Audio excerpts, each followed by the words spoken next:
Praise the Lord. सबको जय मसीह की। मेरे प्रियो, आज मैं आपको परमेश्वर के बाइबल वचन से हालेलुया ऐसे वचन को लेकर आए हैं कि हमें परमेश्वर का आदेश कैसे मानना चाहिए और परमेश्वर ने आज के वचन के द्वारा हमें कौन सी आज्ञा सिखाई है, आज हम इस वचन के द्वारा जानेंगे। तो आज का वचन है यहोशू अध्याय 4 आयत 6। हालेलुया। मेरे प्रियो, अगर हमने बाइबल का आदेश, बाइबल की बातों को तोड़ दिया, परमेश्वर के वचनों को तोड़ दिया, तो हम फिर से आशीष के हकदार नहीं रहते हैं। मेरे प्रियो, जो परमेश्वर हमें देना चाहता है, जिस तरह से परमेश्वर की इच्छा है कि हम कर्ज ना लें, किसी से उधार ना लें, परमेश्वर की आज्ञाओं को माने। हालेलुया। हम किसी से बैन ना करें, हम अपने माता पिता का हालेलुया आदर करें। तो ये परमेश्वर की आज्ञा, जब हम इन आज्ञाओं को तोड़ते हैं मेरे प्रियो, तो हम परमेश्वर की आज्ञा का पालन नहीं करते, हम परमेश्वर के आदेश को नहीं मानते हैं। तो आइए चलिए हम वचन से आज सीखेंगे। लिखा है, मेरे ज्ञान के ना होने से मेरी प्रजा नष्ट हो रही है। तूने मेरे ज्ञान को तुच्छ जाना है, इसीलिए मैं तुझे अपना याजक रहने के अयोग्य ठहराऊंगा, इसलिए कि तूने अपने परमेश्वर की व्यवस्था को तज दिया है। मैं भी तेरे बाल बच्चों को छोड़ दूंगा। आमीन। मेरे प्रिय, परमेश्वर क्या कहता है कि मेरे ज्ञान के ना होने से मेरी प्रजा क्या हो रही है, नष्ट हो रही है। तो परमेश्वर का ज्ञान क्या कहता है मेरे प्रियो? बाइबल हमें बताती है कि परमेश्वर ने कहा मेरी प्रजा मेरे ज्ञान न होने से नाश हो रही है, परंतु उसने ये नहीं कहा कि शैतान की वजह से नाश हो रही है। हालेलुया। बाइबल ये नहीं कहती कि मेरी प्रजा शैतान की वजह से नाश हो रही है। परमेश्वर का वचन क्या कहता है कि मेरे ज्ञान के ना होने से नाश हो रही है।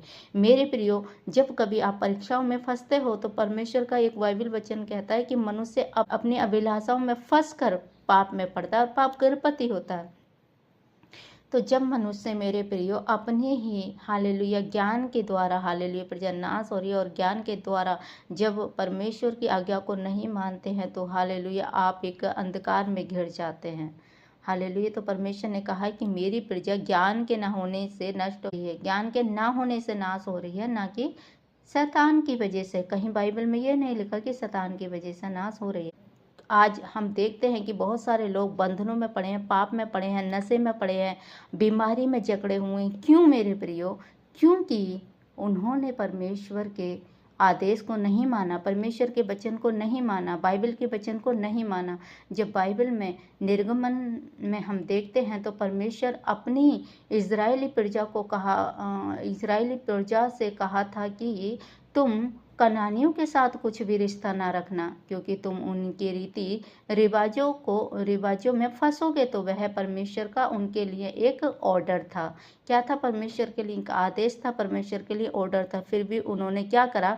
उन्होंने कनानियों के साथ रिश्ता बनाया। और वो क्या मेरे प्रियो, और हमारी ज़िंदगी में छुटकारा नहीं होता है जब हम परमेश्वर के आदेश को नहीं मानते, परमेश्वर की आज्ञा को नहीं मानते हैं, तो हमारे जीवन में तब छुटकारा नहीं होता है। हालेलुया। और मेरे प्रियो, अगर हमने बाइबल का ऑर्डर तोड़ दिया है तो हम फिर उस आशीष के हकदार नहीं रहते हैं जो परमेश्वर हमें देना चाहता है। जिस तरह परमेश्वर की इच्छा यह है कि कर्ज ना ले, तो किसी से उधार ना ले। उसकी इच्छा यह है कि हम बोए परमेश्वर के राज्य में। हालेलुया। बोए, जब हम परमेश्वर का दसमांश निकालते हैं, परमेश्वर की ऑफरिंग बोते हैं मेरे प्रियो, तो परमेश्वर उसमें बरकत करता है। हालेलुया। तो परमेश्वर कहता है तो हालेलुया हम बोएं। अगर हम ये ऑर्डर परमेश्वर का मानते हैं, परमेश्वर की आज्ञा को मानते हैं, परमेश्वर के वचन को मानते हैं, हालेलुया, तो परमेश्वर ने कहा तुम कर्ज नहीं लोगे परंतु कर्ज दोगे। जब आप परमेश्वर को देते हैं तो आप देने वाले बनते हैं, आप लेने वाले नहीं बनते। क्या हम अपने बच्चों को इसलिए पैदा करते हैं कि वो संघर्ष करें, दुख में रहें, बीमारियों में रहें? नहीं, हम अपनी पूरी हैसियत लगा देते हैं अपने बच्चों को अच्छा खिलाने में, अच्छा पिलाने में, अच्छा देने के लिए। हमें प्रभु यीशु मसीह ने पहले अपने हाथों से बनाया है और अपनी सांस हमें फूंकी है और अपनी आत्मा हमें दी है मेरे प्रियो। दूसरा, अपना लहू देकर मोल लिया और हमें शैतान के हाथों से छुड़ा लिया है। हालेलुया। तो वह हमारे भविष्य के बारे में क्या सोचता होगा? वह भी तो हमें अच्छे से अच्छा देने के लिए सोचता है कि हम हर में आशीषित हो, मेरे प्रियो, इस दुनिया में कुछ व्यक्ति इसलिए दंड भोग रहे हैं क्योंकि वे अपने माता पिता की इज्जत नहीं करते, माता पिता का आदर नहीं करते, इसलिए वे रुकावटों का और बीमारियों का सामना करते हैं। क्योंकि वचन कहता है कि अगर तुम लंबे दिनों को देखना चाहते हो तो अपने माता पिता की इज्जत कर। तब हम इस ऑर्डर को, इस वचन को, इस आज्ञा को तोड़ देंगे तो हमारी जिंदगी से कर्ज कभी खत्म नहीं होगा।